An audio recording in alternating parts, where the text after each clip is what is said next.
But I live here. When a landlord tries to evict without paperwork, no lease, no notice, still protected by law. In Houston, Texas, a woman named Marie, 32, had been renting the back unit of a small bungalow for over a year. Her landlord, Mr. Dale, was a retired engineer who lived in the front house. Their deal was casual. You pay $850 monthly, cash or Venmo, no need for a lease. Just keep the place clean and don't make noise. Marie paid every month, never late, no written lease, no emails, only occasional texts about plumbing and lawn mowing. One Friday evening, Mr. Dale knocked on her door. "My nephew's moving in next week. I need you out by Monday." Marie was stunned. "Wait, that's only 3 days. I've lived here a year. I need time to find a new place." Dale snapped. "There's no lease. I can ask you to leave any time. That's the deal." Marie tried to reason. He didn't care. That weekend, he shut off her Wi-Fi. On Monday, he knocked again, this time with a guy holding moving boxes. Marie, desperate and scared, contacted attorney An, who had helped her co-worker resolve a housing scam. After hearing the story, attorney An asked, "How long have you lived there? Do you have proof of payments?" Marie showed 12 months of Venmo transactions labeled rent, back unit, plus texts from Dale about fixing the AC, and a receipt from Amazon addressed to her unit. A&H nodded. "Texas law protects tenants even without a written lease. What you had is called a tenancy at will. That means your landlord must still give proper notice, usually 30 days, before asking you to leave." He added, "Unlawful eviction methods like cutting off utilities or intimidation can get him fined or even sued." Attorney An sent Mr. Dale a formal cease and desist letter, citing Texas Property Code 491-1, requiring at least 30 days written notice to terminate a month-to-month tenancy. He warned, "If you continue harassing my client or attempt a lockout, we will file for damages under Texas Property Code 92.081. Dale panicked. He texted Marie, "Sorry about earlier. You can stay for another month. No hard feelings." Marie found a new place 2 weeks later, with a proper lease this time. In most U.S. states, verbal rental agreements create a month-to-month tenancy. Even without a written lease, tenants have rights, right to 30 days notice, in most states. Landlords can't self-evict by cutting utilities, locking doors, or harassment. Tenants may recover statutory damages for illegal eviction attempts. Always keep proof of payment and communication, even in casual rental deals.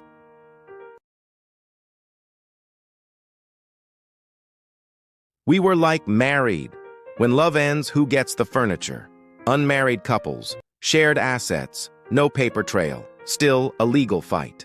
In Sacramento, California, Linda, 29, and Kevin, 31, had been living together for 4 years. They weren't legally married, but they shared everything, a shared bank account, bought a car together, split the down payment for furniture and a home entertainment system, referred to each other as husband and wife in social settings. They even had a dog together, Waffles. They had plans to get married eventually, but life happened. They drifted apart. Linda moved out one weekend while Kevin was on a work trip.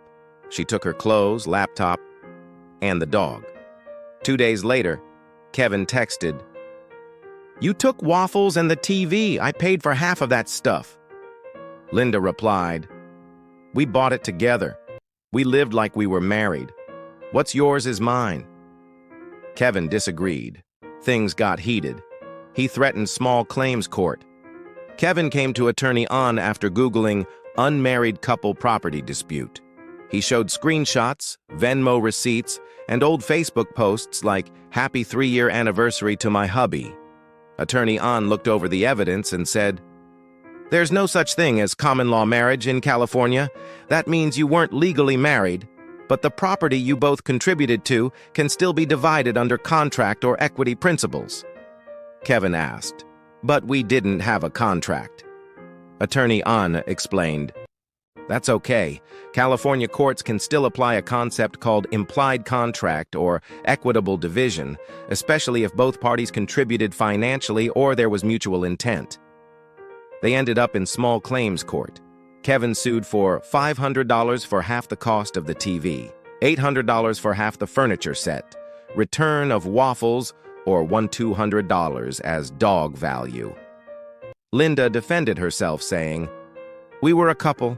We shared everything. He never said this stuff was his." Attorney An had coached Kevin on presenting calm, organized evidence, receipts with his name, a joint payment spreadsheet, witness statements from friends confirming who paid what. The judge ruled Kevin was entitled to $650 from shared assets. Waffles stays with Linda due to best interest of the pet standard, based on California's AB 2274, treating pets like family, not property. In California, common law marriage is not recognized, but courts may enforce implied agreements between cohabiting partners. You can sue for shared property if you can show financial contribution. Pets are not treated as mere property. Courts may consider who has a stronger bond. For unmarried couples, consider a cohabitation agreement if you're buying major assets together.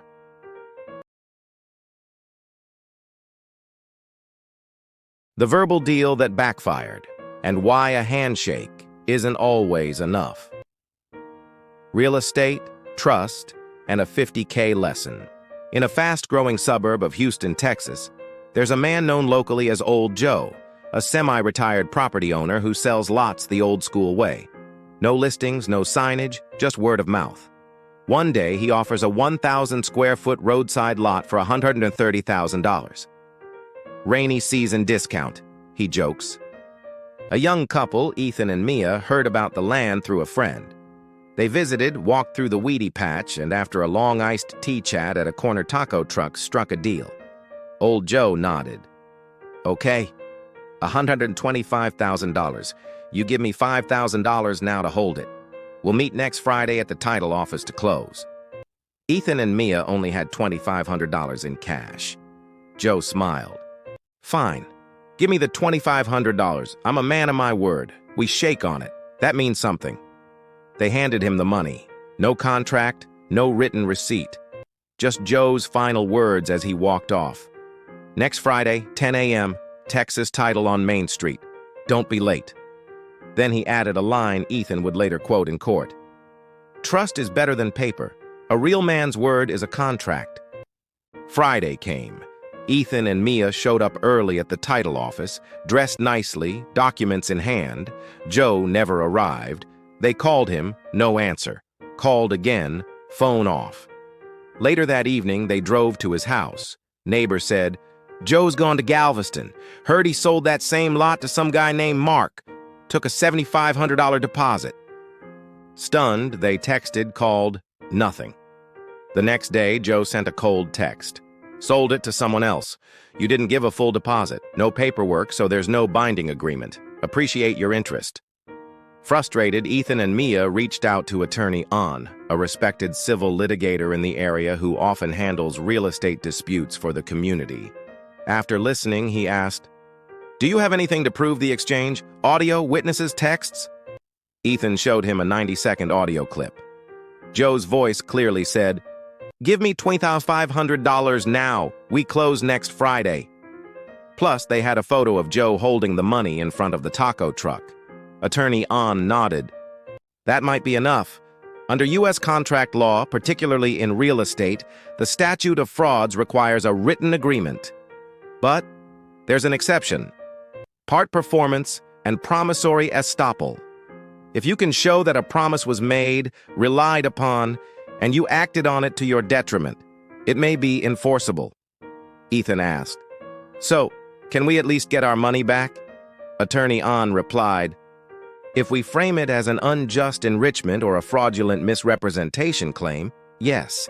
If we're lucky, the court might even award punitive damages. But let's start with small claims." 3 months later, they're in Harris County Small Claims Court. Joe shows up in jeans and flip-flops. Says, "I never promised anything in writing. They showed up late. I'm not liable." Attorney An calmly played the audio. The judge listened, then asked Joe, "Is this your voice, stating the amount and the meeting date?" Joe scratched his head. "Yeah, sounds like me. Maybe I spoke too soon." The judge replied, "This may not qualify under traditional real estate contracts, but the court finds credible evidence of a verbal agreement and detrimental reliance. The defendant must return the $2,500 deposit plus $2,500 in damages." Joe sulked on the way out. He told a neighbor later, "Next time I'll put it all in writing, or maybe just stop trusting people so easily." Ethan and Mia later bought a new lot, but this time they had a full written agreement, video recording, signatures, and even notarization. They laughed. Now we trust the paper and the people. Their story has since been featured in local real estate seminars titled, "Your Word Isn't Enough. What Real Estate Really Needs is Proof." Legal insight from Attorney An. In the U.S., real estate contracts must generally be in writing to be enforceable under the statute of frauds. However, exceptions exist, particularly where promissory estoppel, fraud, or part performance can be proven. Always get agreements in writing. But if you didn't, gather all possible evidence: audio recordings, photos, texts, witnesses. In civil disputes, the strongest currency is proof. He promised to pay later. When a handshake isn't a paycheck. The hair salon, the Instagram deal, and a lawsuit for $1,200 in San Jose, California, Tasha owned a small but trendy hair studio inside a shared beauty space.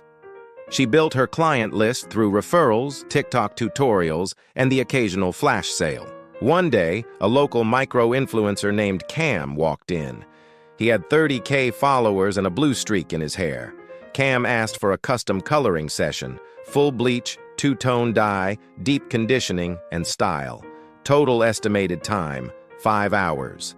Tasha quoted him $400. Cam smiled. "I don't have the cash today, but I'll pay you next week." Or, "How about this? I give you a shout-out on Instagram now, then pay you half next Friday." Tasha hesitated, then said, "Okay, you post me now, tag my shop, and pay the $200 later. Cool?" Cam agreed. She did the work. Cam posted a story with her tag, looked thrilled, took selfies, and walked out. Next Friday came. No payment. Next week, still no payment. Tasha texted, "Hey Cam, you still owe me $200. Cam replied, "Sorry, been tight on cash, but honestly, I already gave you exposure. That's worth more than $400 anyway. You should be thanking me." Tasha was furious. She contacted Attorney An, who had helped her cousin settle a client dispute last year. An listened and asked, "Do you have proof of the service, the price, and the agreement?" Tasha forwarded the DM exchange, screenshots of the tagged story, time-stamped photos of Cam in the salon chair, and a short video she took mid-process. She also had her appointment calendar showing Cam's name on that day. Attorney An nodded. "Looks like we've got a case.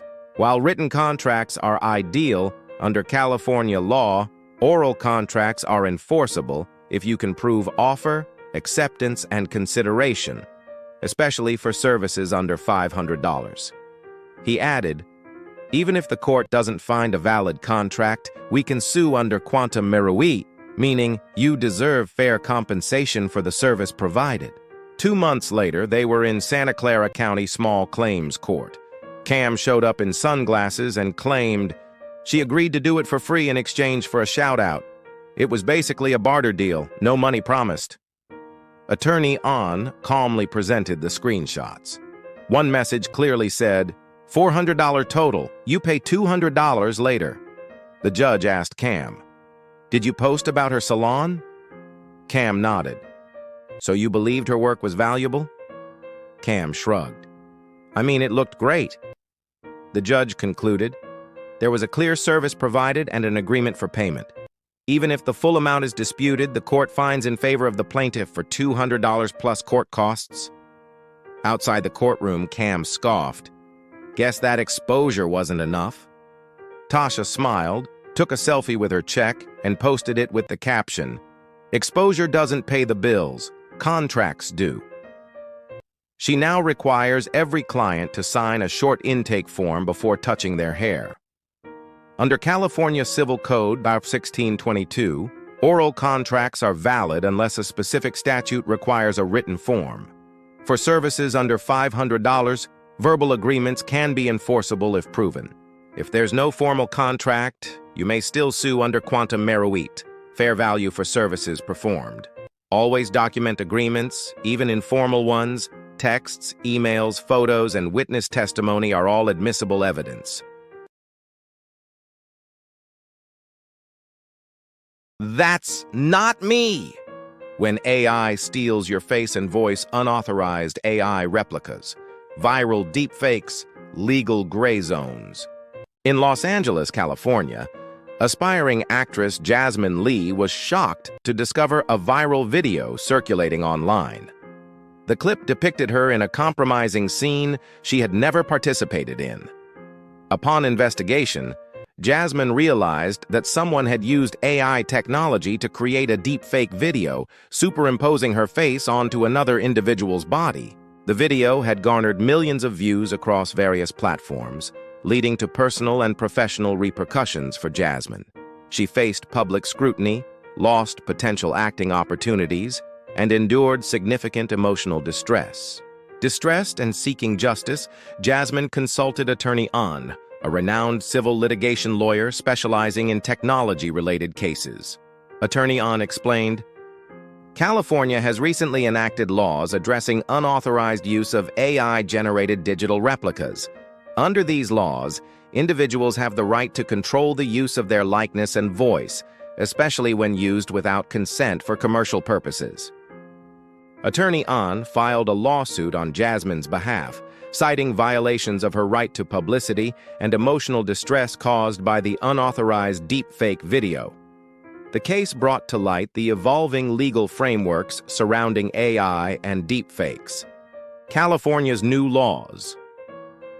As of January 2025, California implemented laws requiring explicit consent for the use of an individual's likeness in AI-generated content.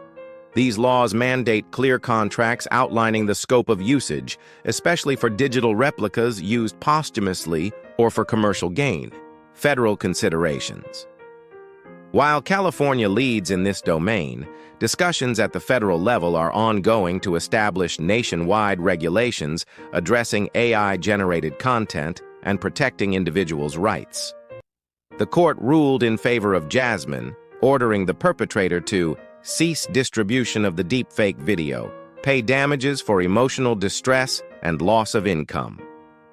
Issue a public apology acknowledging the misuse of Jasmine's likeness. This case set a precedent, emphasizing the importance of consent in the use of AI-generated replicas and highlighting the legal avenues available to victims of deepfake technology. Attorney Anna's insights. As AI technology advances, it's crucial for individuals to be aware of their rights concerning their digital likeness. Unauthorized use of one's image or voice can have profound personal and professional impacts. Legal frameworks are evolving to address these challenges, ensuring protection against such infringements. Key takeaways. Consent is crucial. Always obtain explicit permission before using someone's likeness in AI-generated content. Stay informed. Be aware of state and federal laws governing AI and digital replicas. Seek legal advice. If you believe your likeness has been misused, consult a legal professional to explore your options. Rampaging cow, legal trouble, when animal owners pay the price. A wild cow caused chaos in a small town, and a young lawyer made sure justice was served. In the quiet farming town of Walnut Creek, deep in rural Texas, locals knew each other by nicknames better than legal names. Among them lived a wiry old man known simply as Skinny Joe.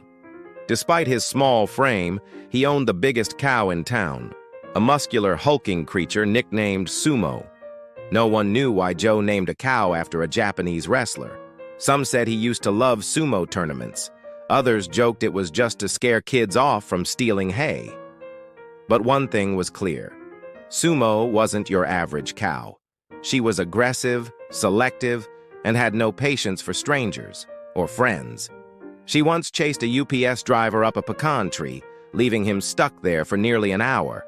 Trouble began when Mrs. Maggie Bell, who farmed a nearby plot of organic rice, discovered that half her young crops had been trampled and chewed to bits. Huge hoof prints and fresh cow dung left little mystery. She stormed over to Skinny Joe's house, pointing straight at the culprit chewing grass behind a flimsy fence. Joe shrugged. "Wasn't my cow. Sumo's a lady. She don't mess with other folks' land." Maggie pointed at the beast. "Then why's she giving me the stink eye while eating my grass?" Joe, still calm, replied, "Cows deserve freedom. I can't babysit her 24/7. Besides, maybe she was framed." When Maggie demanded compensation, Joe refused. The local neighborhood council got involved and documented the damage. But things got worse when Sumo broke free and ran loose, straight into Walnut Creek Farmers Market. She bulldozed a fruit stand, knocked over a produce vendor, and sent shoppers running. Local police had to wrangle the animal, eventually hauling her away in the back of a livestock trailer. The local paper ran a headline the next morning. "Cow wrecks market, town panics, owner shrugs." When summoned by the police, Joe stuck to his story. "I take good care of her. Someone probably let her out." The officer asked, "Do you tie her up?" Joe said, "She don't like being tied, makes her sad." That's when attorney An, a young associate recently hired at a nearby law firm, stepped in. Mrs. Maggie sought her help, and after reviewing the facts, An filed a civil lawsuit against Joe in Travis County Court, demanding compensation for property damage and measures to prevent future cow rampages. At trial, Joe defended himself with the same arguments. "She's just a cow. I didn't tell her to wreck anything. She doesn't know better." But attorney An referenced common law precedents and Texas Agriculture Code, but 143.102, which states, "The owner of livestock is liable for damages caused when the animal strays beyond the owner's property, particularly if negligence or lack of proper fencing contributed to the incident." She argued that Joe failed to maintain a secure enclosure or take reasonable steps to prevent foreseeable harm, especially since the cow had a history of aggressive and destructive behavior. The judge asked, "What measures did you take to ensure the cow wouldn't leave your property again?" Joe responded, "I usually wave a broom at her." The courtroom burst into laughter. The judge, however, remained stern. Ultimately, the court ruled, Joe must pay $500 in damages to Mrs. Bell. He is formally warned that future negligence may result in fines or criminal liability, especially if the cow causes injury. This wasn't just about one rogue cow. It was a lesson in animal owner liability. Under U.S. tort law, and particularly in states like Texas, animal owners are liable for damage caused by their animals if they fail to take reasonable care to control or contain them. A history of aggressive behavior or past incidents makes the owner's duty even higher. Letting your animal roam free is not considered freedom in the eyes of the law. It's negligence. And should someone get injured in the process, the owner could be held criminally liable under reckless endangerment or public nuisance laws. After the ruling, Skinny Joe quietly purchased the thickest livestock chain he could find and, for the first time, secured Sumo to her pen. The cow looked at him with glossy eyes, as if to say, "I just wanted to roam free." Since then, Sumo has kept a low profile. And folks in Walnut Creek now have a saying, "Watch your fences or risk a courthouse sentence."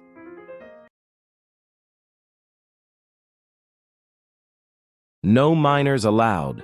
The legal battle over social media age restrictions, parental consent, free speech, and the constitutionality of online age limits, the legislative push.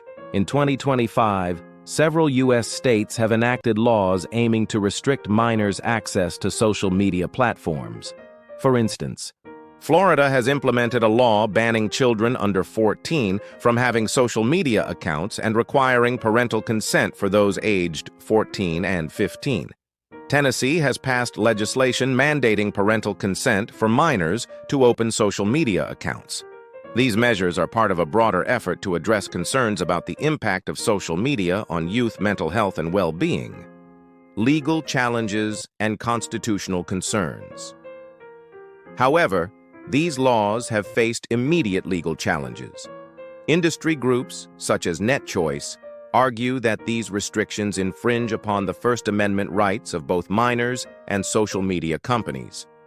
Critics contend that such laws may violate the Commerce Clause by imposing state-specific regulations on Internet platforms that operate nationally. There are also concerns about privacy and data collection, as verifying users' ages may require platforms to collect sensitive personal information. The role of the courts. The judiciary is now tasked with balancing the state's interest in protecting minors from potential harms associated with social media use, the constitutional rights of free speech and free access to information, the practical implications for social media companies in implementing age verification systems. Looking ahead. As these legal battles unfold, the outcomes will have significant implications for parental rights and the role of government in regulating children's online activities. Free speech jurisprudence, particularly concerning minors. The operation of social media platforms, which may need to adapt to a patchwork of state regulations or push for federal legislation to establish uniform standards. The shower DJ. Upstairs. When being your true self becomes a legal problem. In an apartment building in California, one man's late-night musical hygiene ritual became a legal nightmare for himself. At Hillview Towers, a densely packed high-rise in downtown San Jose, California, each floor had 6 units squished together like books on a shelf. Life was quiet, at least most of the time, until Unit 504 lit up at night. That unit belonged to Tristan, a 42-year-old bachelor who worked from home as a live-stream electronics salesman. Despite living alone, Tristan was far from quiet. His nightly presence could be heard across the entire 5th floor, literally. Around 10 p.m. each night, while most residents slipped into pajamas and silence, Tristan turned on his party mode. Colored LED lights, pulsating EDM beats, and the sound of rushing water transformed his apartment into what neighbors called the nightclub bathroom. Tristan had a unique routine, late-night showers with max volume remix music. He dubbed it his alpha hygiene ritual. He claimed it helped him relax and wash off negativity. Unfortunately, it also washed away everyone else's sleep. At first, neighbors tried to be understanding. But by the 3rd week of non-stop noise, Ms. Lillian, a retired school teacher next door in Unit 503, had had enough. A high blood pressure sufferer, she'd barely slept for days. She knocked on Tristan's door one night. He opened it, soaking wet, still holding a 60W JBL Bluetooth speaker in one hand. "I'm just keeping it clean and lively, ma'am. Gotta stay fresh and keep the vibes up," he chuckled. Ms. Lillian replied, "At this rate, I'll need hospital care just to survive your showers." The next night, the music blared louder. A bass-thumping remix of Let It Go echoed like a nightclub on steroids. Lillian reported the issue to building management. They visited Tristan, only to be brushed off. "I'm in my own home. Showering is my right. Who's gonna stop me?" To make matters worse, Tristan began live-streaming his shower concerts on TikTok. He'd shampoo while dancing to music, chatting with followers. At one point, over 300 viewers tuned in, throwing likes and comments like confetti.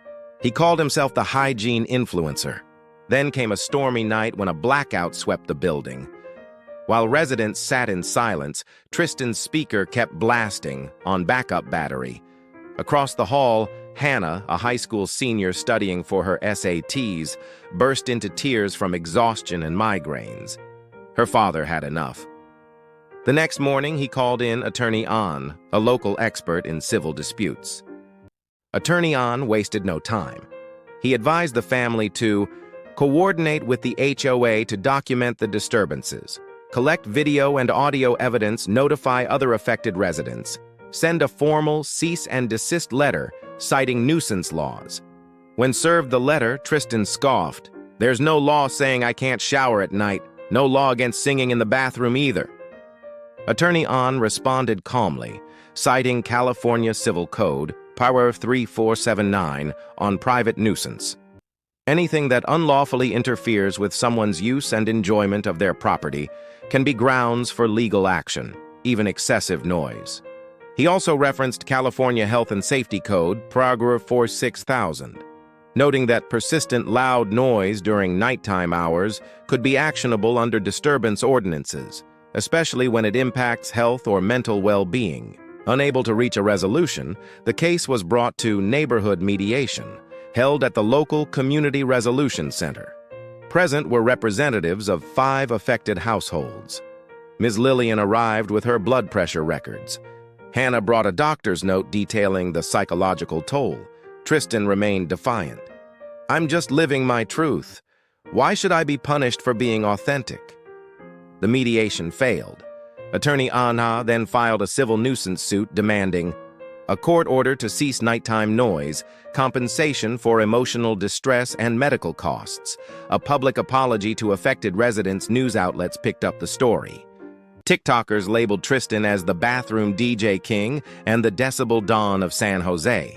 The San Jose Civil Court reviewed the evidence, recordings, health records, witness statements, and one rather dramatic TikTok live where Tristan poured shampoo over his head while yelling, "Freedom is clean!" The verdict: Tristan was ordered to stop playing amplified music after 10 p.m. He was fined $300 and required to pay $700 in damages to Ms. Lillian. He had to issue a written apology to the building's residents. After the ruling, Tristan went quiet, literally. He bought waterproof earbuds, kept his live streams on mute, and posted captions like, "Still fresh, but silent." The hallway returned to peace. Ms. Lillian joked, "I've slept better this week than I have all year. Might even toss my blood pressure pills." In the U.S., especially under state nuisance laws, being your authentic self doesn't exempt you from respecting community rules. If your personal habits interfere with your neighbor's health, rest, or peace, you could face civil liability, fines, or penalties, mandatory injunctions to stop disruptive behavior. So yes, you can sing in the shower, just not like you're hosting Coachella at midnight.